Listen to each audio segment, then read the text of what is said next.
Hello friends, welcome back to study mania. इस video में हम लोग ज्ञान बिंदु जीएस एकेडमी का बिहार पुलिस का प्रैक्टिस सेट नंबर 13 को डिस्कस करने वाले हैं, जो 2 जुलाई 2025 यानी आज ही कराया गया है। शुरू करते हैं। यह रहा 13 नंबर सेट। पहला क्वेश्चन है कि सर्वोच्च न्यायालय के वरिष्ठतम न्यायाधीश डी.वाई. चंद्रचूड़ या डैश के स्थान पर भारत के 50वें मुख्य न्यायाधीश के रूप में नियुक्त हुए हैं। तो यह जो है यू ललित के स्थान पर भारत के 50वें मुख्य न्यायाधीश के रूप में नियुक्त हुए थे। ऑप्शन बी हमारा राइट आंसर हो जाएगा।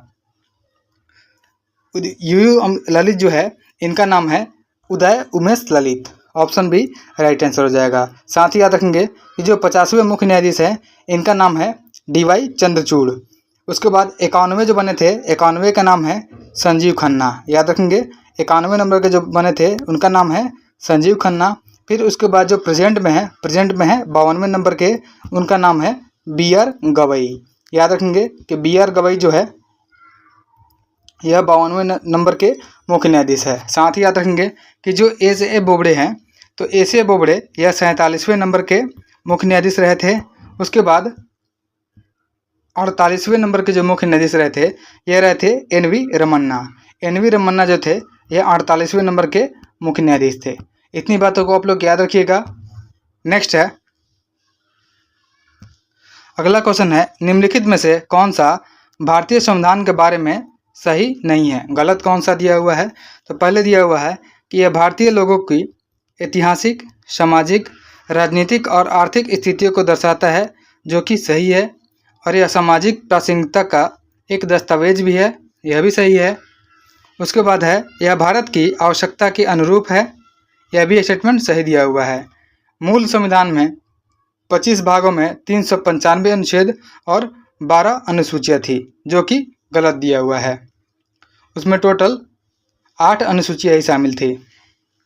तो ऑप्शन डी जो हो जाएगा गलत दिया हुआ है। ऑप्शन डी हमारा राइट आंसर हो जाएगा। साथ ही याद रखेंगे कि जो संविधान बना था, तो संविधान को 26 नवंबर 1949 को जो है अंगीकार किया गया था और 26 जनवरी 1950 को इसे लागू किया गया था। नेक्स्ट है,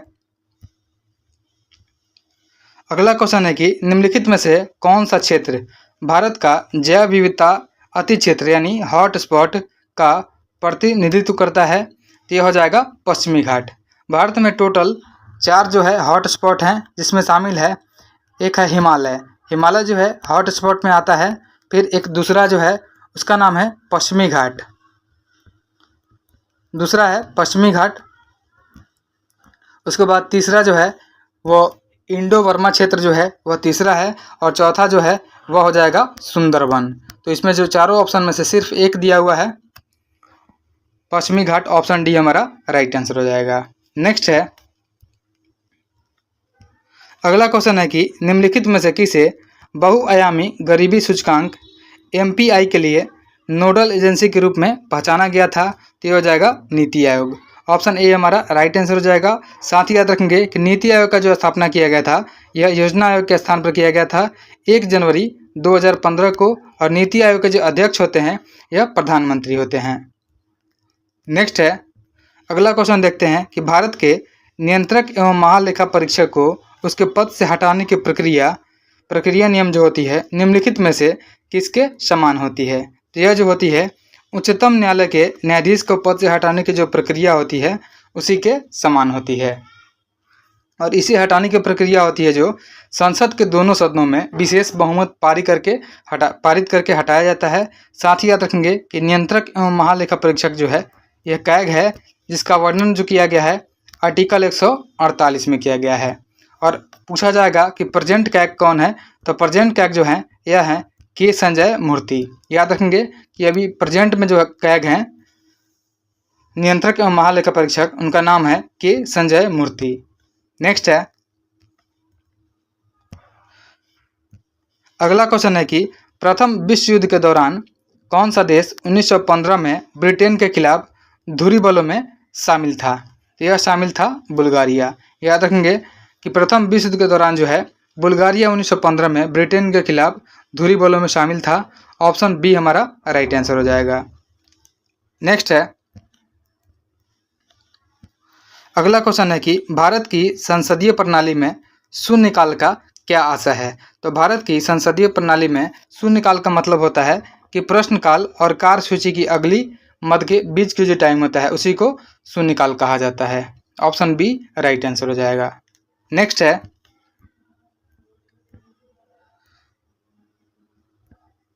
अगला क्वेश्चन है, क्वेश्चन नंबर 8 है, कनिष्क के शासनकाल के दौरान इनमें से किस स्थान को 14 बौद्ध परिषद के स्थान के रूप में चुना गया था। तो चौथा जो बौद्ध स्थान था यह कुंडलवन कश्मीर का था। ऑप्शन बी हमारा राइट आंसर हो जाएगा। साथ ही याद रखेंगे कि जो पहला बौद्ध संगीति हुआ था वह हुआ था राजगीर में, दूसरा जो हुआ था यह वैशाली में हुआ था, तीसरा पाटलिपुत्रा में हुआ था और चौथा जो हुआ था कुंडलवर कश्मीर में हुआ था। नेक्स्ट है, अगला क्वेश्चन है कि भारतीय संविधान में स्वतंत्रता, अन्याय और बंधुत्व हो जाएगा, बंधुत्व के सिद्धांतों का पालन किस संविधान से लिया गया है। तो यह जो लिया गया है फ्रेंच संविधान से लिया गया है। ऑप्शन ए हमारा राइट आंसर हो जाएगा। नेक्स्ट है,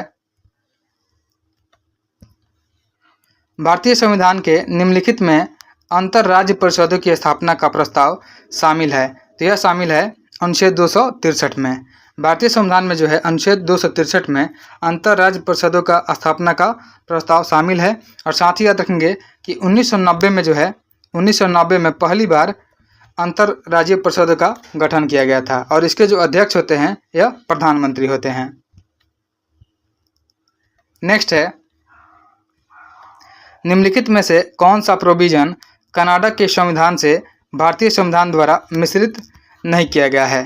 तो यह हो जाएगा राज्यसभा के सदस्यों का नामांकन। ऑप्शन डी हमारा राइट आंसर हो जाएगा। यानी बाकी जो है कैथोलिक केंद्र के साथ संघीय व्यवस्था यह कनाडा से लिया गया है। केंद्र सरकार के राज्यपालों की जो पेशकश है यह भी कनाडा का है और सर्वोच्च न्यायालय का जो परामर्श है यह भी कनाडा का है। राज्यसभा के सदस्यों का जो नामांकन है यह कनाडा का नहीं होगा। ऑप्शन डी हमारा राइट आंसर हो जाएगा। नेक्स्ट है, अगला क्वेश्चन है कि 1965 में भारत पाक युद्ध के दौरान भारत के प्रधानमंत्री कौन थे। तो 1965 में भारत पाक युद्ध हुआ था, उस समय भारत के प्रधानमंत्री लाल बहादुर शास्त्री थे। साथ ही याद रखेंगे कि इन्होंने जय जवान जय किसान का नारा दिया था और 10 जनवरी 1966 को, डेट याद रखिएगा कि 10 जनवरी 1966 को ताशकंद समझौता हुआ था। यह अयूब खान और लाल बहादुर शास्त्री के बीच हुआ था। नेक्स्ट है, शतवर्षीय युद्ध यानी शताब्दी युद्ध जो होता है किन दो देशों के बीच लड़ा गया था। तो शतवर्षीय युद्ध जो लड़ा गया था यह लड़ा गया था इंग्लैंड और फ्रांस के बीच में। ऑप्शन ए हमारा राइट आंसर हो जाएगा। और इसका एरा पूछा जाएगा तो यह 1337 से लेकर के 1453 के बीच तक लड़ा गया था। नेक्स्ट है,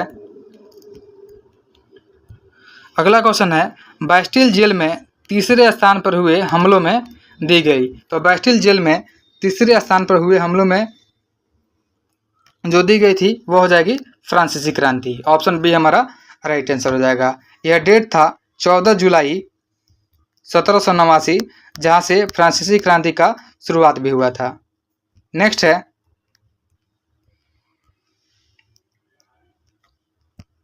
अगला क्वेश्चन है कि दिल्ली की जामा मस्जिद का निर्माण निम्नलिखित में से किस मुगल बादशाह ने किया था। तो दिल्ली की जामा मस्जिद का निर्माण किया गया था शाहजहां के द्वारा। ऑप्शन डी हमारा राइट आंसर हो जाएगा। नेक्स्ट है,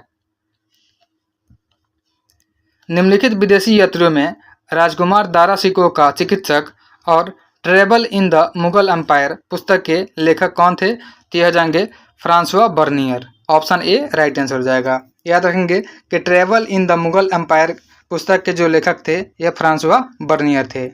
नेक्स्ट है,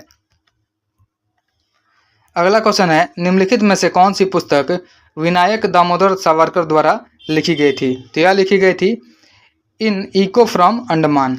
इन इको फ्रॉम अंडमान जो है यह लिखी गई थी वी.डी. सावरकर के द्वारा।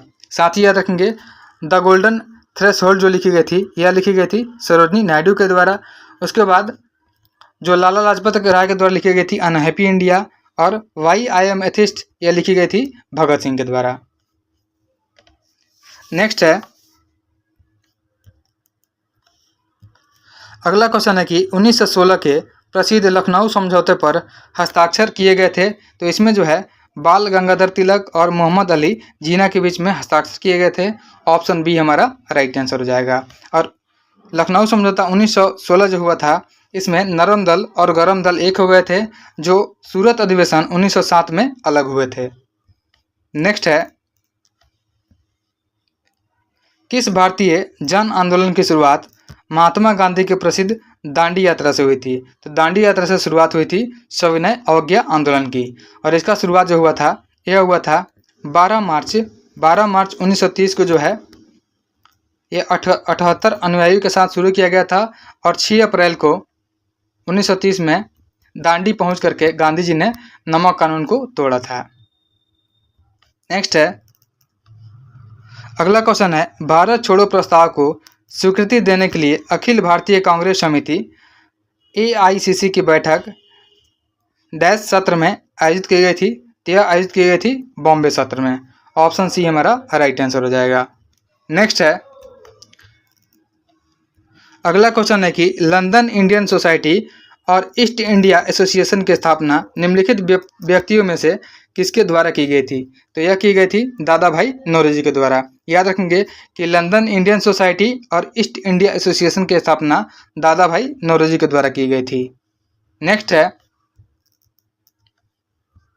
अगला क्वेश्चन है कि केलू चरण महापात्र निम्नलिखित में से किस श्रेणी के नृत्य प्रतिपादक थे? तो केलू चरण महापात्र जो थे यह ओडिसी नृत्य के प्रतिपादक से। ऑप्शन डी हमारा राइट आंसर हो जाएगा।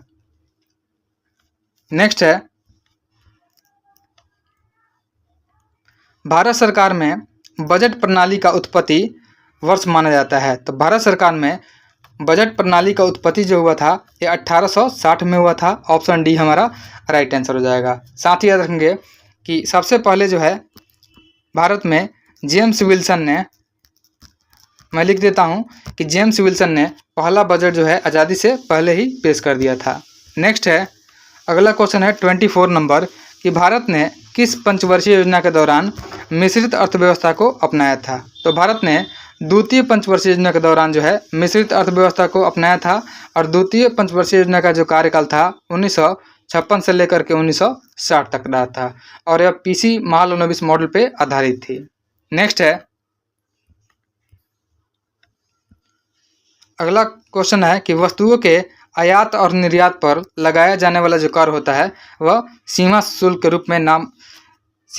रूप में जाना जाता है। इसको हम लोग कस्टम ड्यूटी बोलते हैं, और कस्टम ड्यूटी दिवस जो मनाया जाता है यह मनाया जाता है 26 जनवरी को, यह भी याद रखिएगा।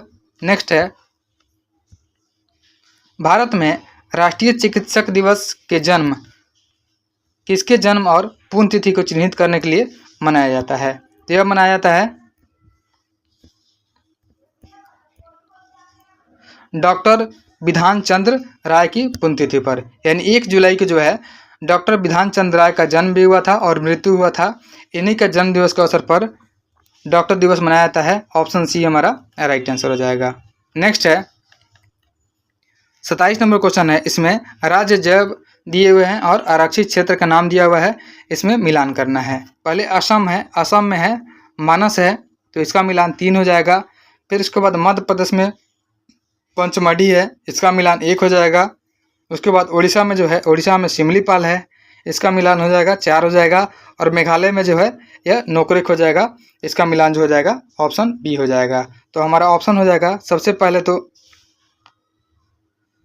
1 का सी हो जाएगा सबसे पहले, उसके बाद ए हो जाएगा, फिर उसके बाद डी हो जाएगा, और फिर उसके बाद ए हो जाएगा, सॉरी इसके बाद बी हो जाएगा, CADB। ऑप्शन डी में तो सी दिया हुआ है, लेकिन यहाँ पे सी या ए हो जाएगा, DB। अब हो जाएगा ऑप्शन डी राइट आंसर हो जाएगा। नेक्स्ट है,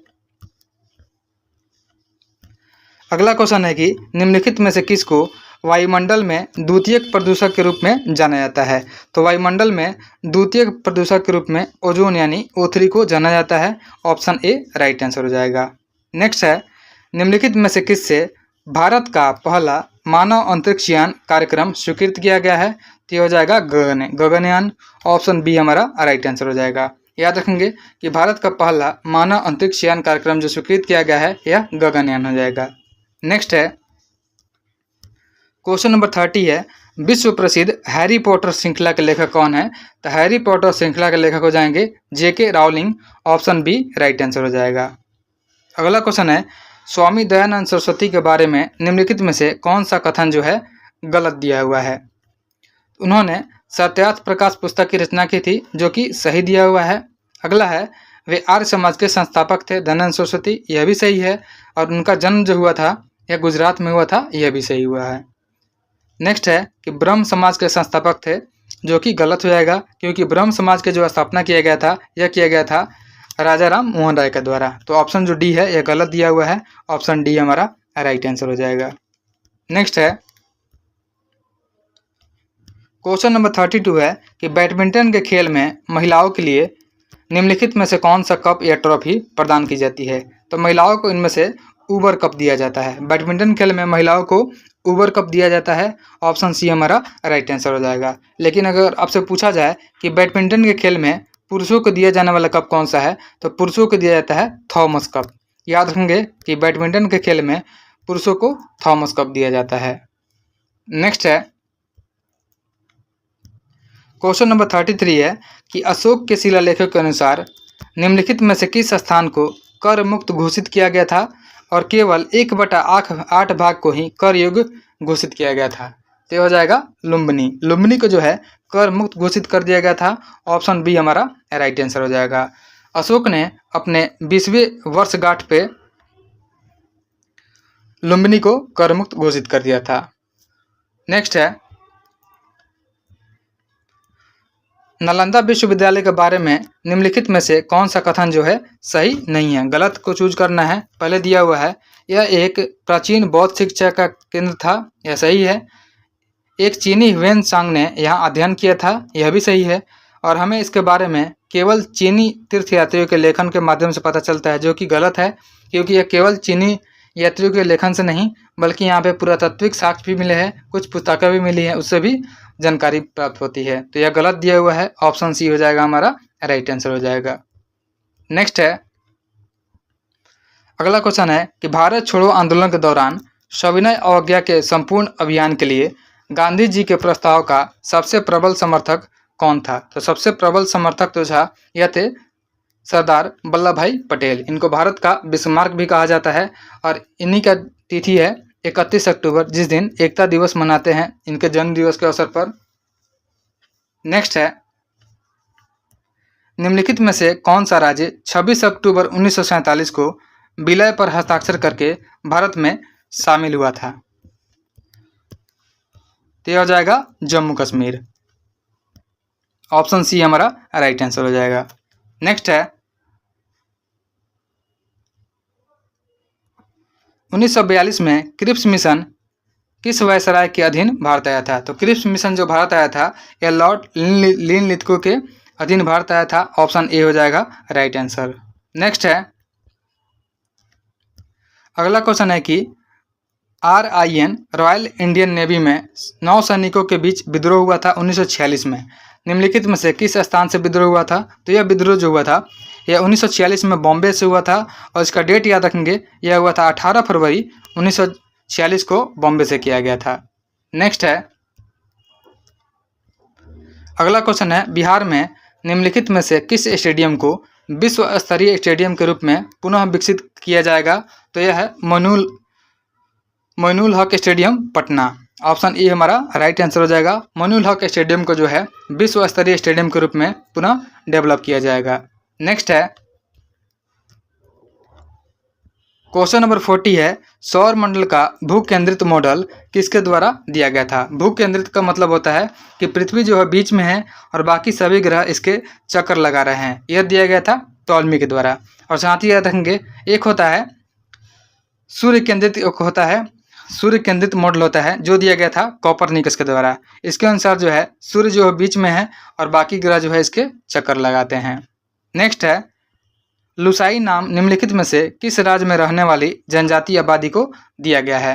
तो लुसाई जो पाई जाती है यह मुख्य रूप से त्रिपुरा और मिजोरम में पाई जाती है, ऑप्शन में त्रिपुरा है, ऑप्शन सी हमारा राइट आंसर हो जाएगा। नेक्स्ट है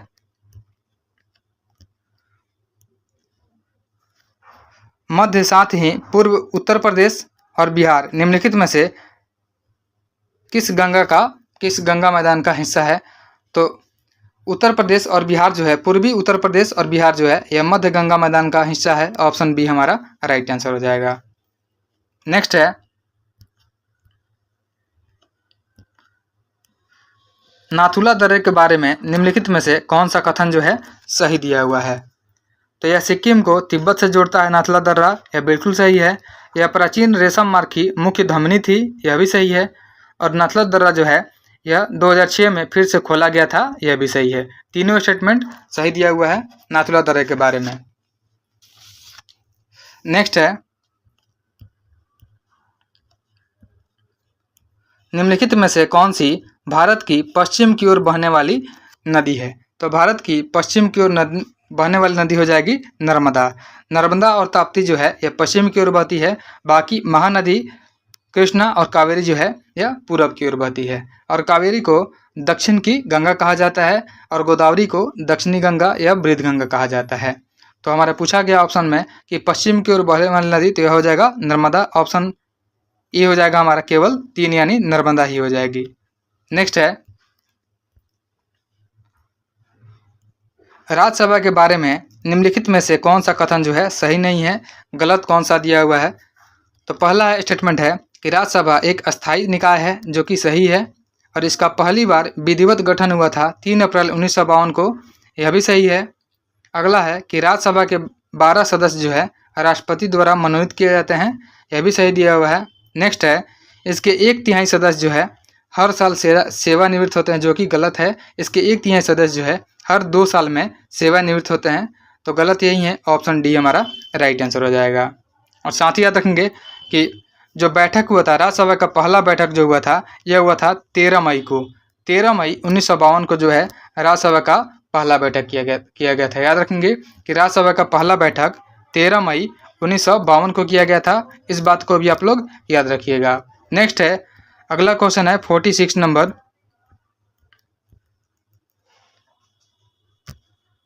अगला क्वेश्चन है कि भारतीय संविधान के किस अनुच्छेद में एक वित्तीय वर्ष के लिए सरकार की अनुमानित प्राप्तियों और व्यय का विवरण प्रस्तुत करना अनिवार्य होता है। तो यह हो जाएगा अनुच्छेद 112।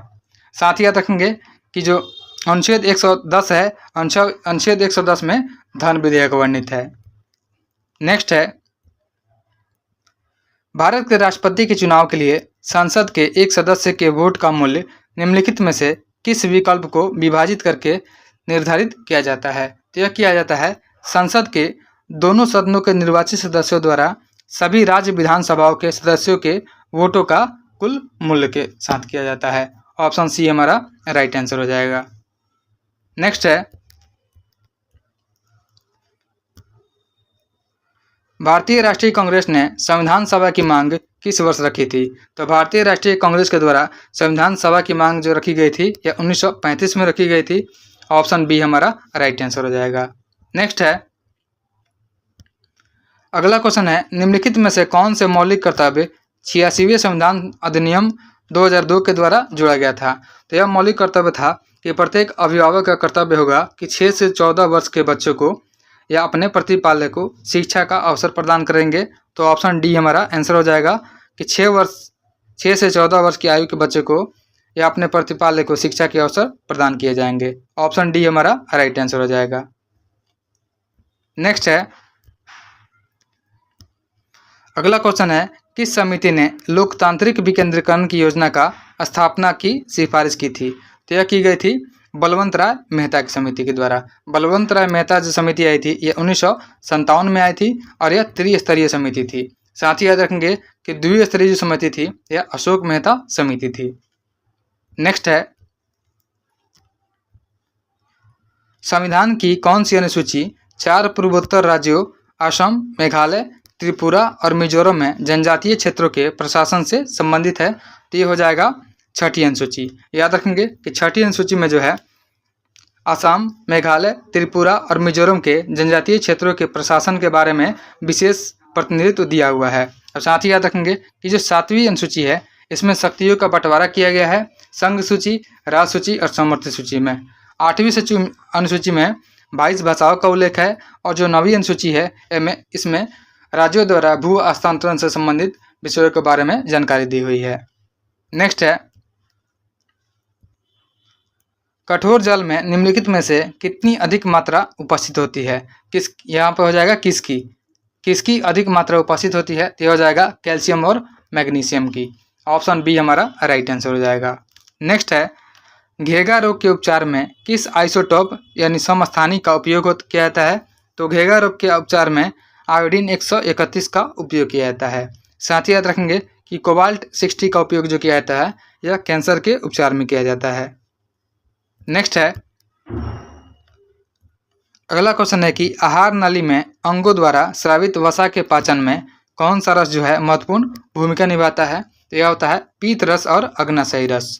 ऑप्शन सी हमारा राइट आंसर हो जाएगा कि पीत रस और अग्नाशयी रस जो है यह आहार नाली में अंगों द्वारा स्रावित वसा के पाचन में महत्वपूर्ण भूमिका निभाता है।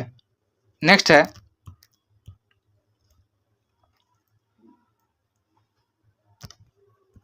अगला क्वेश्चन है, निम्नलिखित कथनों में कौन सा कथन जो है सही दिया हुआ है? तो सिर्फ सही को चूज करना है। पहला है, पादप सूर्य के प्रकाश से प्राप्त ऊर्जा को कार्बोहाइड्रेट के रूप में भोजन में परिवर्तित किया जाता है, जो कि सही दिया हुआ है। और पादपों में पर्णहरित होता है, यह भी सही है। अगला है कि पादप समुद्री शैवाल में नहीं मिलती है, यह गलत दिया हुआ है, पादप समुद्री शैवाल में नहीं मिलती है। तो ऑप्शन जो हो जाएगा केवल 1 और 2 सही है, ऑप्शन बी हमारा राइट आंसर हो जाएगा। नेक्स्ट है, पृथ्वी पर किस बिंदु पर गुरुत्वाकर्षण नहीं होता है? तो पृथ्वी पर जो है गुरुत्वाकर्षण नहीं होता है पृथ्वी के केंद्र पर। ऑप्शन डी राइट आंसर हो जाएगा। याद रखेंगे कि पृथ्वी पर जो है गुरुत्वाकर्षण पृथ्वी के केंद्र पर नहीं होता है। नेक्स्ट है, विद्युत धारा का पता लगाने के लिए उपयोग किया जाने वाला उपकरण कौन सा है? तो विद्युत धारा का पता लगाने के लिए उपयोग किया जाने वाला जो उपकरण है इसको बोलते हैं गैल्वेनोमीटर। और जो अल्टीमीटर होता है यह वायुयान की ऊंचाई मापने के लिए प्रयोग किया जाता है। और फायदोमीटर जो है यह समुद्र की गहराई में नापने के लिए प्रयोग किया जाता है। नेक्स्ट है, जब एक बस अचानक शुरू होती है तो यात्री पीछे की ओर धकेले जाने का अनुभव करता है, यह निम्नलिखित में से किसका उदाहरण है? तो यह जो है इनर्शिया यानी जड़त्व का उदाहरण होता है, जो कि न्यूटन का पहला नियम हो जाएगा। ऑप्शन ए राइट आंसर हो जाएगा। यानी कोई वस्तु अगर गति में है तो गति में ही रहना पसंद करेगी, रहना चाहेगी, और जो गति और विराम में है तो विराम में ही रहना चाहेगी, इसलिए ऑप्शन ए हमारा राइट आंसर हो जाएगा। नेक्स्ट है, क्वेश्चन नंबर 59 है कि भी के विभवांतर वाले 2 बिंदुओं के पार 5C आवेश को स्थानांतरित करने में कितना ऊर्जा कार्य होता है? कितना कार्य होता है? तो यह कार्य जो होता है भी जो होता है वोल्ट होता है, इसका फॉर्मूला होता है वर्क डन बाई चार्ज होता है। तो अगर वर्क डन निकालना है हम लोग को तो वर्क डन हो जाएगा V इंटू सी, वोल्ट इंटू चार्ज हो जाएगा। तो V इंटू सी दिया हुआ है 5, यानी यह भी 5 जूल हो जाएगा। यानी 5 भी का यहाँ पे नहीं दिया हुआ, यहाँ पे कुछ तो होगा। अगर यहाँ पे 9 रखेंगे तो 9 इंटू 5 यह 45 जूल हो जाएगा। ऑप्शन बी राइट आंसर हो जाएगा। यहाँ पे डिजिट जितना रखेंगे उसके अनुसार आंसर हमारा चेंज हो जाएगा। नेक्स्ट है, क्षमता के हिसाब से भारत के सबसे बड़े परमाणु ऊर्जा केंद्र का नाम बताइए। तो क्षमता के हिसाब से सबसे बड़े परमाणु ऊर्जा केंद्र जो हो जाएगा यह हो जाएगा कुडनकुलम तमिलनाडु का। और जो काकरापारा है यह गुजरात में स्थित है। तारापुर महाराष्ट्र में स्थित है। और भारत का पहला भी यह परमाणु ऊर्जा गृह है। और कायगा जो है यह कर्नाटक में है। इन सभी को भी आप लोग याद रखिएगा। नेक्स्ट है, धातुओं के बारे में निम्नलिखित में से कौन से कथन सही दिए हुए हैं? तो धातुओं के बारे में सही है, धातुएं चमकदार होती है, यह स्टेटमेंट सही है। ये उष्मा और विद्युत की अच्छी सुचालक होती है, यह भी सही है। और इन्हें तार में बदला जा सकता है, यह भी सही दिया हुआ है। और ये आघातवर्ध भी होती है, यह भी सही दिया हुआ है। तो चारों स्टेटमेंट सही दिए हुए हैं। ऑप्शन डी हमारा राइट आंसर हो जाएगा कि सभी ए, बी और सी और डी सभी सही हैं। नेक्स्ट है, किस प्रक्रिया से समुद्री जल को शुद्ध किया जा सकता है? तो समुद्री जल को शुद्ध करने की प्रक्रिया होती है, एक होती है रिवर्स ऑस्मोसिस और एक होती है निस्पंदन। तो इसमें रिवर्स ऑस्मोसिस तो नहीं दिया हुआ है, ऑप्शन सी हो जाएगा हमारा निस्पंदन। ऑप्शन सी हमारा राइट आंसर हो जाएगा। सॉरी, निस्पंदन नहीं, ये आसवन होना चाहिए। एक मिनट। क्वेश्चन है कि किस प्रक्रिया से समुद्री जल को शुद्ध किया जा सकता है। तो समुद्री जल को आसवन विधि से शुद्ध किया जाता है और साथ ही साथ रिवर्स ऑस्मोसिस से भी शुद्ध किया जाता है। याद रखेंगे कि रिवर्स ऑस्मोसिस से शुद्ध किया जाता है और आसवन विधि से शुद्ध किया जाता है। ऑप्शन डी हमारा राइट आंसर हो जाएगा। नेक्स्ट है, अगला क्वेश्चन है कि वॉशिंग मशीन में भारी कणों से पानी निचोड़ने के लिए किस तकनीक का उपयोग किया जाता है। तो वॉशिंग मशीन में भारी कणों से पानी निचोड़ने के लिए अपकेंद्रण का प्रयोग किया जाता है। ऑप्शन सी हमारा राइट आंसर हो जाएगा। नेक्स्ट है, डायमंड रिंग किस प्रकार के सूर्य ग्रहण में होती है। तो एक सूर्य ग्रहण होता है जो डायमंड रिंग के जैसे बनता है, जैसे इसमें नीचे की तरफ या ऊपर की तरफ जो होता है, इसमें एक जगह ये अंगूठी के आकार का होता है। यहाँ पे एक तरफ से सूर्य दिखाई देता है, यह होता है, इसे हम लोग डायमंड रिंग बोलते हैं। यह होता है पूर्ण सूर्य ग्रहण के समय में होता है। तो ऑप्शन ए हमारा राइट आंसर हो जाएगा। नेक्स्ट है, अगला क्वेश्चन है कि CH3CH2OH, यानी इसको हम लोग लिख सकते हैं C2H5OH, सूत्र वाले सूत्र का नाम क्या है। तो इसका जो नाम हो जाएगा एथेनॉल हो जाएगा। एथेनॉल का जो फॉर्मूला होता है C2H5OH होता है। और साथ ही याद रखेंगे कि जो सिरका है, सिरका का फॉर्मूला होता है, यह होता है CH3COOH होता है। उसके बाद क्लोरोफॉर्म जो है, क्लोरोफॉर्म का फॉर्मूला होता है CHCl3 होता है और मीथेन का CH4 होता है। नेक्स्ट है,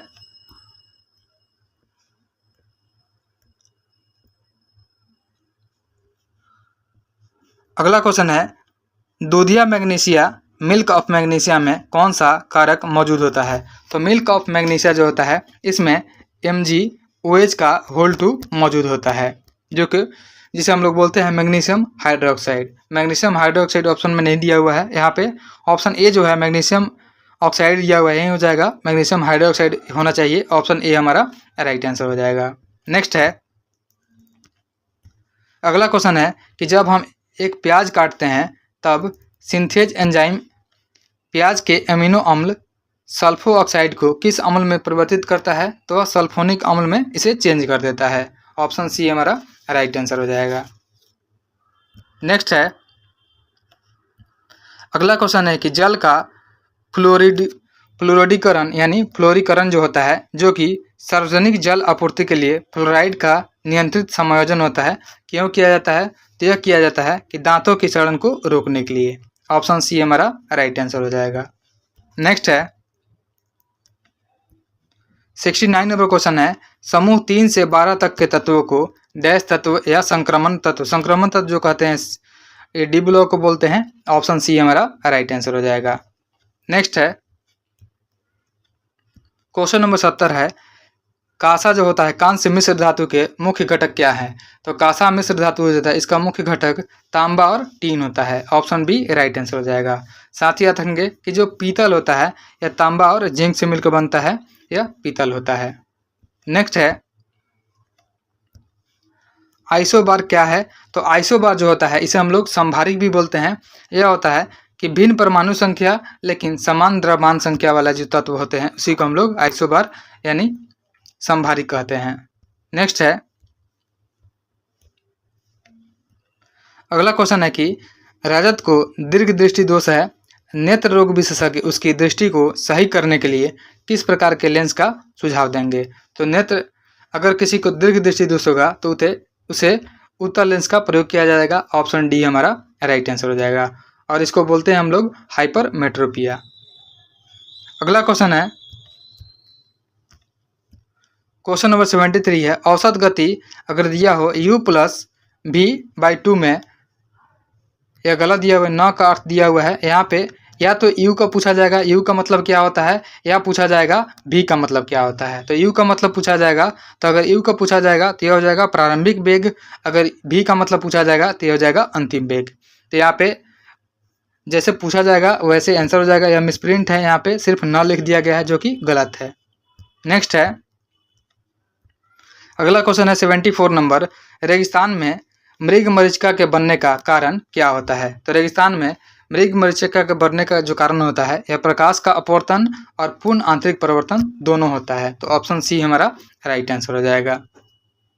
अगला क्वेश्चन है, निम्नलिखित में से कौन अंतःस्रावी तंत्र का हिस्सा नहीं है? तो अंतःस्रावी तंत्र का हिस्सा यह लाल ग्रंथि जो है यह बहिर्स्रावी तंत्र का हिस्सा है। ऑप्शन बी हमारा आंसर हो जाएगा। बाकी जो है पीनियल ग्रंथि, थाइमस ग्रंथि और अधिवृक्क ग्रंथि यह जो है अंतःस्रावी तंत्र के हिस्से हैं। नेक्स्ट है 76 नंबर क्वेश्चन है, डैश खांसी और छींक जैसी अनैच्छिक गतिविधियों को नियंत्रित करता है। तो यह होता है मेडुला ऑब्लंगेटा। मेडुला ऑब्लंगेटा जो होता है यह खांसी और छींक जैसी अनैच्छिक गतिविधियों को कंट्रोल करता है। ऑप्शन ए हमारा राइट आंसर हो जाएगा।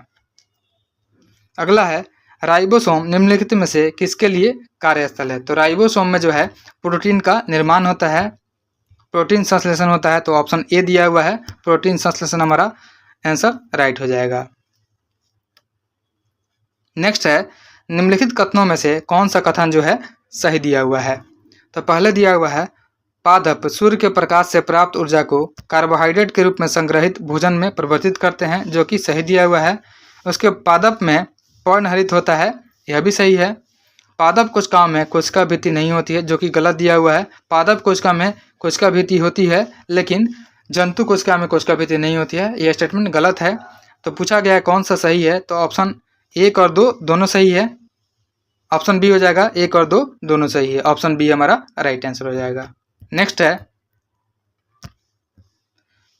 निम्नलिखित में से कौन सा अंग जो है एक प्रोकैरियोटिक कोशिका में समानता दिखाता है? तो ये हो जाएगा क्लोरोप्लास्ट और माइटोकॉन्ड्रिया दोनों हो जाएगा। ऑप्शन सी राइट आंसर हो जाएगा। अगला है, सर्वनाम का भेद इनमें से कौन सा नहीं है? तो सर्वनाम का जो भेद होता है यह 6 प्रकार का होता है। ये गुणवाचक जो हो जाएगा यह नहीं हो जाएगा। बाकी जो है प्रश्नवाचक, निजवाचक, संबंधवाचक यह सर्वनाम के भेद हैं। नेक्स्ट है, किस पत्रिका का संपादन भारतेंदु ने नहीं किया था? तो भारतेंदु पत्रिका का जो संपादन है यह भारतेंदु ने नहीं किया था। बाकी जो है बाला बोधनी, हरिश्चंद्र मैगजीन और कवि वचन सुधा का जो प्रतिपादन किया गया था, संपादन यह भारतेंदु के द्वारा किया गया था। नेक्स्ट है, शिक्षक संज्ञा का कौन सा प्रकार है? तो शिक्षक जो है यह जातिवाचक संज्ञा है। ऑप्शन बी हमारा राइट आंसर हो जाएगा। नेक्स्ट है, निम्नलिखित में से कौन सा शब्द जो है खर का पर्यायवाची है? तो खर का पर्यायवाची गधा हो जाएगा। ऑप्शन ए राइट आंसर हो जाएगा।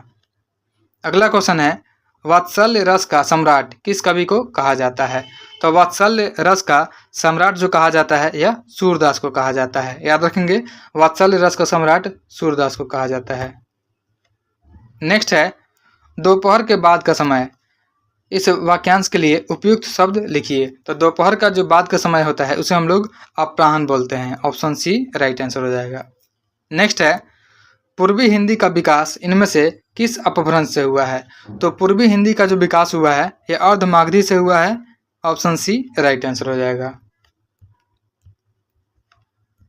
अगला क्वेश्चन है, निम्नलिखित में से कौन सा शब्द जो है स्त्रीलिंग है? तो आय जो हो जाएगा, आय यह स्त्रीलिंग हो जाएगा। बाकी जो है विवाद, रूप और सार यह सभी पुल्लिंग है। ऑप्शन ए हमारा राइट आंसर हो जाएगा। नेक्स्ट है, select the appropriate phrasal verb from the given option to fill the blank space and complete the sentence. 10 candidates dash for the interview. 10 candidates turned up for the interview. Option A right answer हो जाएगा। Next है, question number 89 है, which of the following is an example of intensive pronoun. Intensive pronoun का इसमें self लगा होता है। Option B हो जाएगा इट सेल्फ। इंटेंसिव प्रोनाउन का एग्जाम्पल हो जाएगा itself. Option B right answer हो जाएगा। नेक्स्ट है, choose the grammatically correct sentence. C is strong enough to carry the box. यह स्टेटमेंट सही है कि C is strong enough to carry the box. यह बॉक्स को ढोने के लिए जो है काफ़ी स्ट्रॉन्ग है। ऑप्शन ए जो हो जाएगा यहीं से सही आंसर हो जाएगा। नेक्स्ट है,